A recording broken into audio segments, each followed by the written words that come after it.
Welcome back, everybody, to another deep dive. Yeah, happy to be here. I was thinking about this earlier today. I was like, sometimes we get so caught up in the day-to-day, the headlines, the trends. Right, yeah, exactly. But what about those bedrock principles that kind of stand the test of time? Oh, absolutely. That's what we're doing today. Yeah. We're going all the way back to ancient Babylon. We're going to be looking at The Richest Man in Babylon, this book by George S. Clason. The classic. It's amazing how relevant these stories from literally thousands of years ago still are to managing money today. It is really remarkable how these fundamental financial principles have endured over time. I think it speaks to their universality. Yeah, for sure. So that's our mission today, to unearth these principles from this book that you can grasp immediately and put into practice in your own life. I love that practical application. So let's jump right in. Yeah. The first idea that really pops out of this book is the principle of saving. Right, and it's like the cornerstone of the whole thing. Yeah. It's about paying yourself first. Before you even think about expenses, you set aside at least 10% of everything you earn. 10% is the number, right? 10%. Yep, that's the magic number. And the book has this great phrase, start thy purse to fattening. I love that imagery. Really paints a picture, right? But how do we actually do that today? Well, the key is to prioritize saving. And actually, one of the most effective ways to do that is to make it automatic. Oh, interesting. Yeah, so you could set up, an automatic transfer from your checking account to a dedicated savings or investment account every time you get paid. Every payday just automatically goes right over there. Exactly. And there's actually research in behavioral economics that shows that automating your savings can significantly increase how much you actually save. So you're more likely to stick with it if it just kind of happens? Absolutely. Some studies even suggest that people who automate their savings save 30 to 50% more than those who try to do it manually. Wow, that's huge. It's about making save, a non-negotiable part of your routine. Like paying a bill almost. Yeah, just like any other essential bill. I like that it's so simple but so powerful. It is, yeah. And this idea, it kind of reminds me of like the FIRE movement. Have you heard of this? Oh yeah, absolutely. Financial independence, retire early. It's all about aggressively saving and investing to retire much earlier in life. Yeah, exactly. And it's striking how this ancient concept aligns with something so contemporary. Absolutely. It just highlights how crucial saving is no matter what your financial goals are. Yeah, for sure. What I find most fascinating about this whole pay yourself first idea is the psychological effect. Oh, tell me more. By putting your savings first, you're essentially telling yourself that your future financial well-being is a priority. Right. It's like a statement. Exactly. And it shifts your mindset away from immediate gratification and towards long-term wealth building. I love that. Yeah. And this leads us to another really important point, which is managing your expenses. Right. Because saving alone isn't enough if your spending is out of control, right? Precisely. You're absolutely right. It's like trying to fill a leaky bucket. Exactly. And this is where the book talks about lifestyle inflation.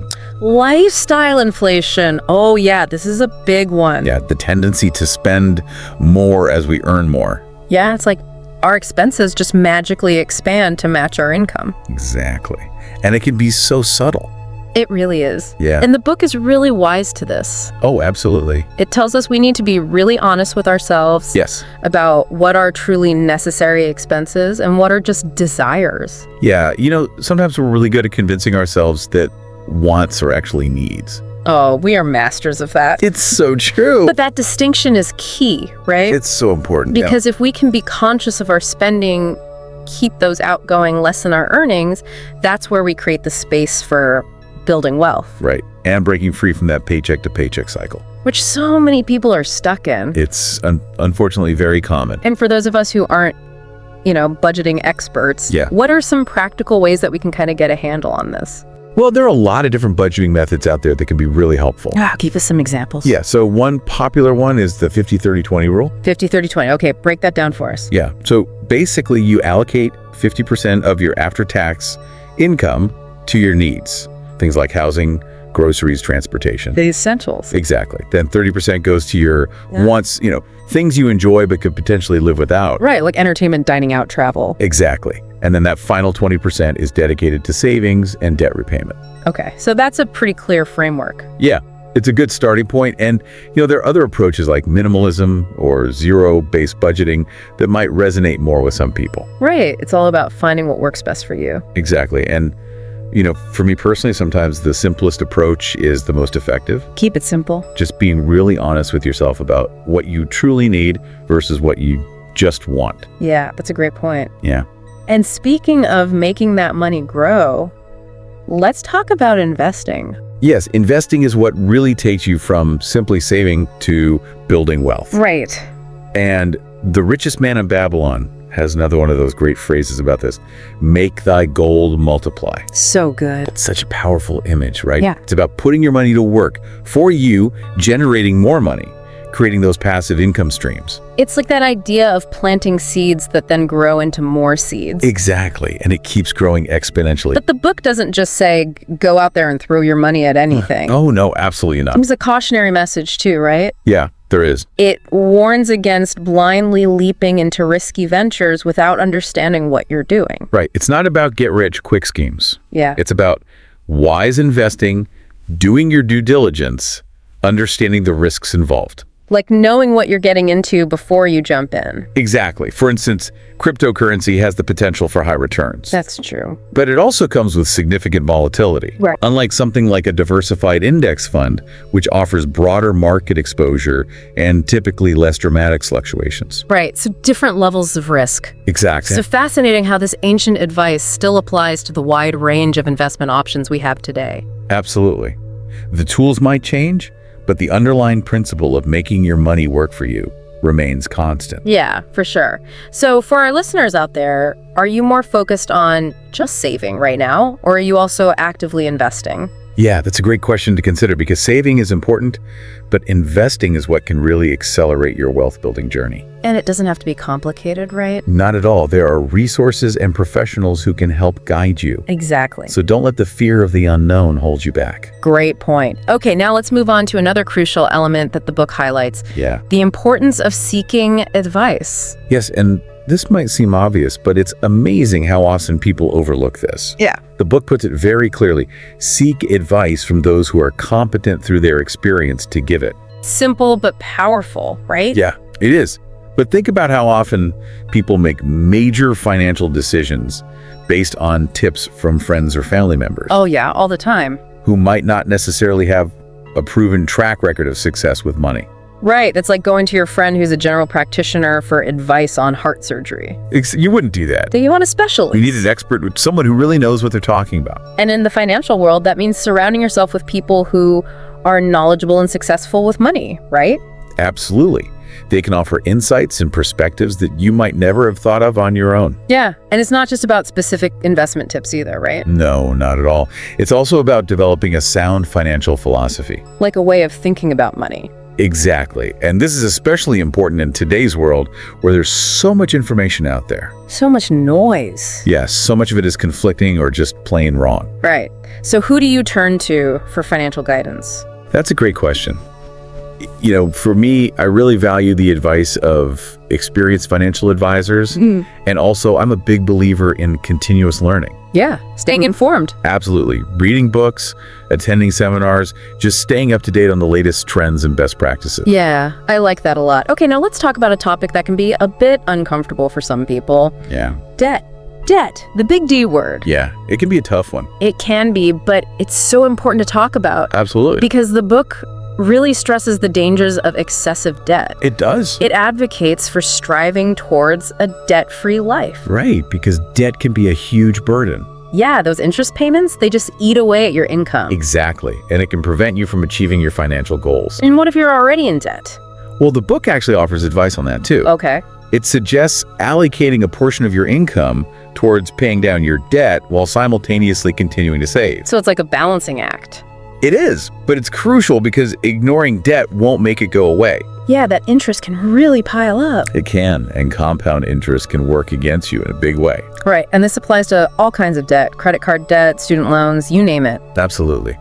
So what are some practical strategies for getting out of debt? Well, there are a couple of popular methods. Okay, tell us. One is the debt snowball method. Debt snowball. Yeah. You focus on paying off your smallest debts first, Okay. even if they have lower interest rates. Well, And the idea is that this gives you a psychological boost. oh, interesting. Yeah, you get that sense of momentum and it keeps you motivated. Okay. I like that. And then there's the debt avalanche method, Debt avalanche. where you prioritize paying down the debts with the highest interest rates first. Okay, so that saves you money on interest in the long run. Exactly. So different approaches, but both aimed at tackling that debt. Right. And ultimately, it's about taking control of your financial situation. Exactly. Yeah. Now, another key theme in the book is the importance of planning for the future. Yes, this long-term perspective is really crucial. And it's something that Arkad, the richest man in Babylon, really emphasizes. He does. He talks about building a secure foundation for the future, particularly for when you're no longer working. Yeah, retirement, essentially. Exactly. It's not just about being wealthy today, it's about creating lasting financial security. So how do we do that? Well, it's about building assets that will continue to generate income for you, even when you're not actively earning. Like passive income. Exactly. Okay, so give us some modern examples. Sure. So things like building a strong retirement fund through 401ks or IRAs, Yeah. investing in real estate that can provide rental income, Okay. or even developing a side hustle that can generate ongoing revenue. A lot of options out there. Yeah, there are a lot of different paths you can take. But the key is to be proactive about it. Absolutely. Yeah, and this raises a really important question for our listeners. What are you doing to secure your financial well-being in the long term? It's a question we all need to ask ourselves. For sure. Okay, finally, the last key lesson we're going to pull out of The Richest Man in Babylon Yes. is the idea of increasing your earning potential. Yes, this is about recognizing that your income isn't fixed. Right, you're not stuck where you are. Exactly. And the book encourages us to continually improve our skills and knowledge. Investing in yourself. Exactly. Because the more value you can bring to the marketplace, the more you can potentially earn. So what are some practical ways to do that? Well, in today's world, there are so many opportunities for continuous learning.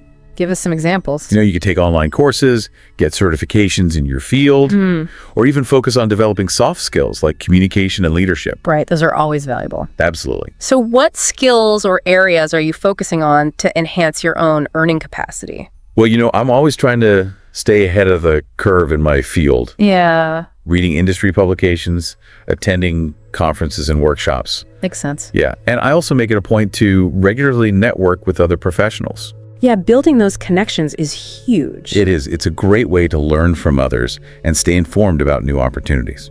Awesome. So as we wrap up our deep dive into The Richest Man in Babylon, Yeah. I think it's really clear why this book has stood the test of time. I agree. It's such a timeless guide to financial success. What stands out to you? Well, I think it's the simplicity of the principles and the focus on practical strategies. Yeah, no complicated jargon. It's about fundamental human behaviors, discipline, patience, making smart choices. And I love the message that anyone can improve their financial situation. Absolutely, no matter where you're starting from. Yeah. You have the power to build wealth and achieve financial security. And it comes back to those core principles we talked about. Exactly. Saving wisely, controlling spending, investing smartly, seeking advice, avoiding debt planning for the future, and continuously improving your skills. So much wisdom packed into those parables. It's amazing, isn't it? It really is. Yeah. So as you reflect on all of this, I want to leave you with a question. What's the one principle from The Richest Man in Babylon that really resonates with you right now? Yeah. And more importantly, What's one small step you can take this week to start applying it in your own life? that's a great challenge for everyone listening. I think so. Yeah. Take action. You'll wait, make that change. Absolutely. Well, thanks for joining us on this deep dive into The Richest Man in Babylon. It's been a pleasure. We'll see you next time. See you then.